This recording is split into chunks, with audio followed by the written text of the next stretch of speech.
जी next question है हमारे पास ए पार्ट लेट ही denote the probability of getting copy in the exam. Probability of P हमारे पास 0.2 है और जो क्यू है वो 0.8 है, एन हमारे पास 3 है। Since the attempt are independent therefore the not getting caught 2 की पावर 3, तो ये हमारे पास 0.5 है, क्यू बन जाएगा। बी में हमारे पास क्या है, let x denote the number of voter who prefer candidate A and P, the probability that voter prefer A। अब x इज इक्वल टू हमारे पास टोटल 7 है, P हमारे पास 0.6 और n हमारे पास क्या है, हमारे पास 12 हो जाएगा। तो x इज इक्वल टू 7 के ऊपर हमने जब प्रोबेबिलिटी 7 होगी तो एग्जैक्टली 7 है, तो फिर हमने कैसे उसको फाइंड करें, एन सी एक्स पी की पावर x क्यू की पावर n माइनस एक्स।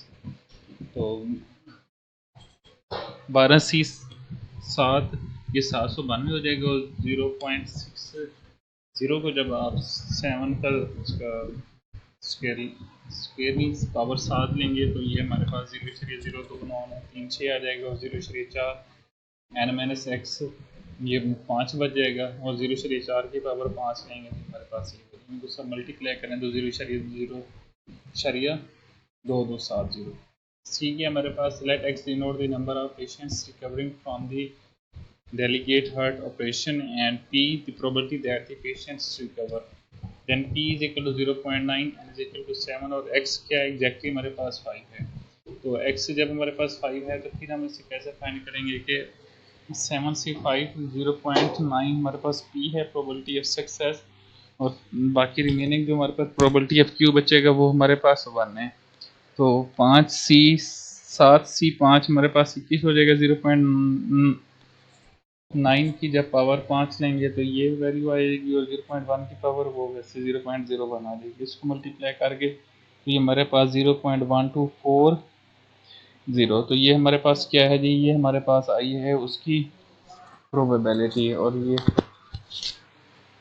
6 में क्या है हमारे पास, क्या 6 में ये है कि let x denote the number of worker man and p the probability work man caught that the diseases, then P जो हमारे पास वो है 1/5 और Q क्या होगा हमारे पास 1 माइनस पी को करेंगे तो ये हमारे पास 4/5 हो जाएगा और n हमारे पास कितने हैं, 6 है।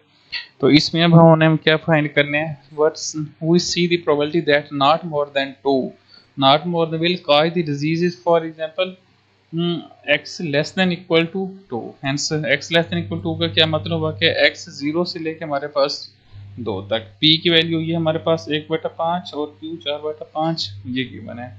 तो यहाँ पे हमारे पास 6/6 सी 0 4/5 हमारे पास p की वैल्यू 0 होगी और सॉरी ये 1/5 इसकी जब वैल्यू पावर 0 की तो 1 की हो जाएगी, तो इसलिए यहाँ पे ये नहीं लिखा हो, इसलिए q की वैल्यू के ऊपर q 4/5 था, इसकी पावर 6 लगा के उसको सॉल्व कर लिया गया है।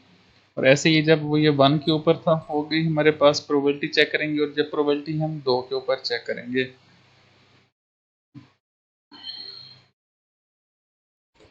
तो अब ये देखें कि अब जब ये 0 के ऊपर थी तो हमारे पास टोटल ये इसका आ गया 4096/15 625 और जब 1 के ऊपर थी तो ये, और जब हमारे पास 2 के ऊपर थी तो ये आया। तो इसको जब आपने तमाम को ऐड अब सिंप्लीफाई किया तो हमारे पास 28/16/31/25 ये हमारे पास रिजल्ट है।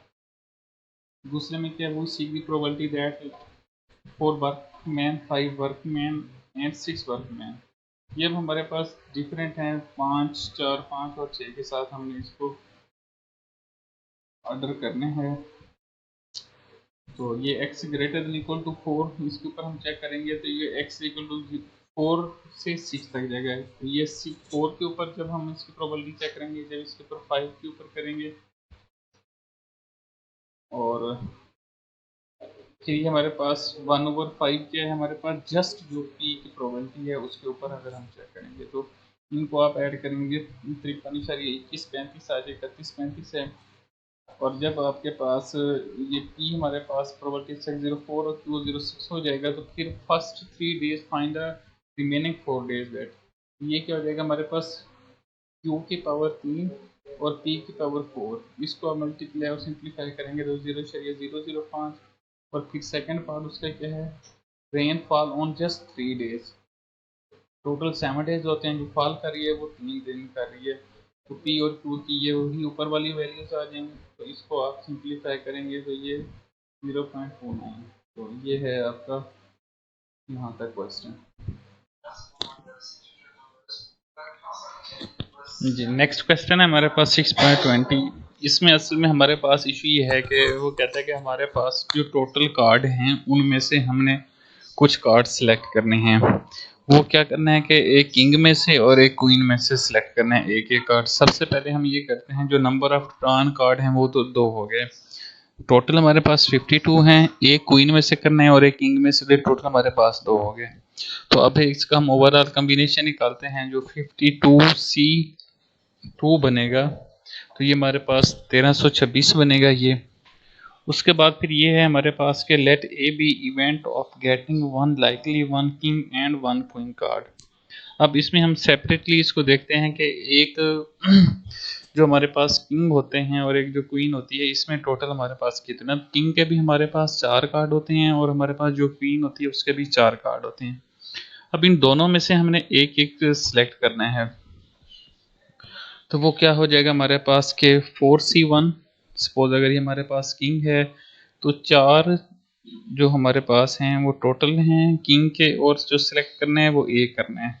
तो ये 4C1 हो जाएगा और मल्टीप्लाई 4C1, तो ये क्वीन के 4 हो गए। ये 4 क्वीन के हैं, इसमें से हमने भी एक सिलेक्ट करना है।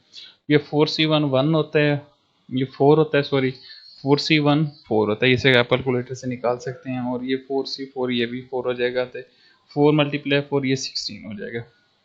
अब इसको हम ओवरऑल में से देखेंगे तो जो हमारे पास जो 16 दोनों को इकट्ठा निकाला है हमारे पास 16 निकला है, और ओवरऑल कितना हमारे पास था 1326।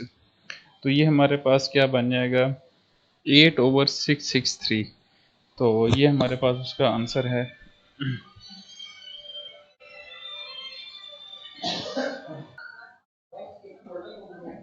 अब इसमें हमारे पास है क्वेश्चन, नेक्स्ट क्वेश्चन में है number of red balls, number of white balls और नंबर ऑफ ग्रीन बॉल्स। अब नंबर ऑफ रेड बॉल्स भी 4 है हमारे पास, नंबर ऑफ वाइट बॉल्स भी 4 हैं, और जो नंबर ऑफ ग्रीन बॉल हैं वो है हमारे पास 5। अब इसको हम टोटल करते हैं कि टोटल कितनी बॉल्स होगी, तो ये 13, 4 + 4 + 5, तो टोटल बॉल हमारे पास 3 है। इसको फिर वो उसने कैटेगराइज करके बताया कि 4 हमारे पास वाइट हैं, रेड हैं, और ये 5 हमारे पास ग्रीन है। अब जो हमने इन करना है, इन 13 में से जो नंबर ऑफ ड्रॉन करनी है वो कितनी बॉल्स करनी है, वो 3 करनी है। यानी वो एक एक इनमें से भी हो सकती है, वो 3 किसी एक में से भी हो सकती हैं, वो आगे हम इसको पढ़ते हैं। अब सबसे पहले हम ओवरऑल इसका कम्बिनेशन निकालते हैं, जो टोटल बॉल का ड्रॉन बॉल के साथ। ये टोटल बॉल्स हमारे पास 13 हैं और जो हमारे पास ड्रॉन बॉल हैं वो 3 हैं हमारे पास। अब जो पहले है उसमें हम निकालते हैं, वो कहता है कि let A be the event of the selecting the ball of different colours. वो कहता है कि अगर आपने 3 बॉल ही सिलेक्ट की हैं और ये मुमकिन है क्या कि वो सब में से डिफरेंट कलर हों। डिफरेंट कलर से अगर 3 करनी है, 3 कलर हैं, तो सब में से एक एक आएगी। यानी कि 4 वाइट में से भी एक, 5 4 ब्लैक में से एक भी, और रेड अगर 5 हैं तो ये 5 में से भी एक आ जाएगी हमारे पास। तो ये हम इसको फिर आगे मज़ीद सिंप्लीफाई करेंगे, तो ये 4C1 multiply 4C1 plus multiply 4C1 over जो होल था हमारे पास 13C3। अब इसको भी आप लें, ये 4 हो जाएगा, ये भी 4 और ये 5 हो जाएगा। 4 × 4 16, 5 4 × 4 8, 8 5 40, 40 बटा ये 286 ऊपर ये हमारे पास, ये देखें ये बना था जो टोटल इसका था 13C3 को लेंगे तो हमारे पास 286 बनता है। इसको मज़ीद आप सिंप्लीफाई करेंगे तो ये 40/143 ये आपके पास आंसर आ गया पहले पॉइंट का। दूसरा में कहता है कि let B the event of selecting the ball of same colour. वो कहता है कि जो अगर आपने 3 सिलेक्ट करनी हैं वो डिफरेंट कलर होने की बजाय अगर सारी की सारी एक ही कलर में से हैं, यानी वो जो 3 सिलेक्ट हैं वो तीनों की तीनों रेड भी हो सकती हैं, वो तीनों की तीनों वाइट भी हो सकती हैं, और तीनों की तीनों ब्लैक भी हो सकती हैं। तो इसलिए हमारे पास ये ऊपर बेसिकली हमारे पास ये एन होता है ना, ये भी कंप्लीट कलर है किसी भी बॉल का, ये भी हमारे पास 4C3 और 5C3। तो ये डिफरेंट कलर थे, तो डिफरेंट के साथ हमारे पास ये हो गया उसका कि तीनों हमने अलग अलग सिलेक्ट कर दी हैं।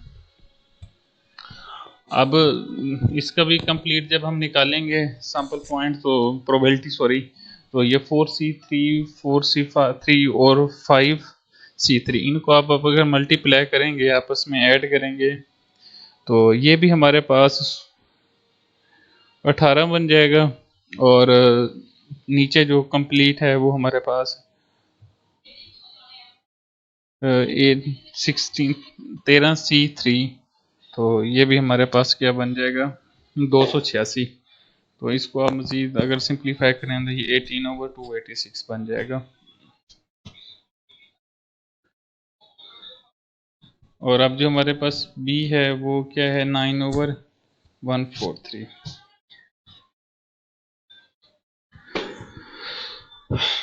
अब जो नेक्स्ट क्वेश्चन है वो है हमारे पास की जो 6.31 का सी पार्ट, प्रोबेबिलिटी ऑफ ए जो है वो गिवन। अब ये हमारे पास सी है पार्ट, इसमें हमने ये करना है कि जो हमारे पास प्रोबेबिलिटी ऑफ ए है ना वो गिवन है 1/2, और जो probability of A union B है वो गिवन है 3/4, और जो बी का कंप्लीमेंट है वो है 5/8। देन फाइंड क्या करना है हमने कि probability of A intersection B, probability of A complement intersection B complement, और probability of A complement union B का कंप्लीमेंट, और जो लास्ट फोर्थ वन हमने फाइंड करना है वो है probability of B intersection A का कंप्लीमेंट। अब सबसे पहले आप जो वैल्यूज़ गिवन है आप उनको अरेंज करके लिख दें कि प्रोबेबिलिटी ऑफ ए हमारे पास ये है, ए यूनियन बी ये है, और जो प्रोबेबिलिटी ऑफ बी कंप्लीमेंट है वो हमारे पास 5/8 है। अब इसमें ये है कि आप सबसे पहले देखें कि वन आप फाइंड कैसे करेंगे, probability of A union B को फाइंड कैसे करेंगे। अब इसका ये फार्मूला गिवन है, जब probability of A union B होगा तो उसका क्या फार्मूला है कि probability of A plus probability of B minus probability of A intersection B. इसको मज़ीद आप आगे नीचे देखें उसको सिंप्लीफाई किए हुए, तो इसका जो हमारे पास प्रोबेबिलिटी ऑफ ए है वो 1/2 आ जाएगा, plus 1 minus probability of B complement वो 5/8 हो जाएगा। Complement 1 minus probability of B होता है तो ये उस तरह सेंस में आ जाएगा, और minus probability of A intersection A union B जो है वो है 3/4। इसको मज़ीद आप अगर सिंप्लीफाई करेंगे तो ये 1/2 प्लस 1 माइनस 5/8 ये प्लस 3/8 हो जाएगा, और माइनस 3/4। तो हमारे पास जो ए यूनियन बी आएगा वो होगा हमारे पास 1/8। ठीक है, तो उसके बाद जो दूसरा पार्ट है इसमें क्या करना है, इसमें हमने ये करना है कि probability of A complement intersection B complement, ये तो ये नीचे यूज डैमग्रन लॉ है, इसको हमने यूज़ करना है। इसमें क्या है हमारे पास probability of A complement intersection B complement, ये क्या होगा ए यूनियन बी का होल कंप्लीमेंट, और ये किस चीज़ के बराबर है, ये है जी 1 minus probability of A union B के।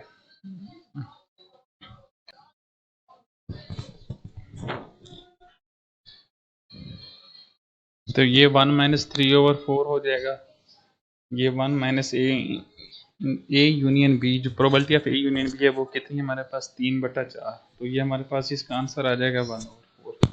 अब जो फोर्थ वन है वो क्या है, वो है जी हमारे पास probability of B intersection A bar, ये हमने फाइंड करना है। तो इसमें हमारे पास क्या है, जो probability of B intersection A bar ये किस चीज़ के बराबर होगा, ये होगा जी हमारे पास probability of B minus probability of A intersection B. अब जो प्रोबेबिलिटी ऑफ बी है वो कितना था हमने ऊपर निकाला है तो 3/8 था, और जो 1 probability of A intersection B है वो है हमारे पास 1/8। तो ये हमारे पास इसका क्या आंसर आएगा 2/8। इसको मज़ीद आप अगर सिंपली कर तो 1/4 हो जाएगा। जो थर्ड है वो भी हमारे पास A intersection A complement union B complement, ये 1 माइनस ए और बी तो 1 माइनस 8 हो जाएगा, 1 माइनस 1/8, इसको सिंप्लीफाई करें तो ये 7/8 हो जाएगा।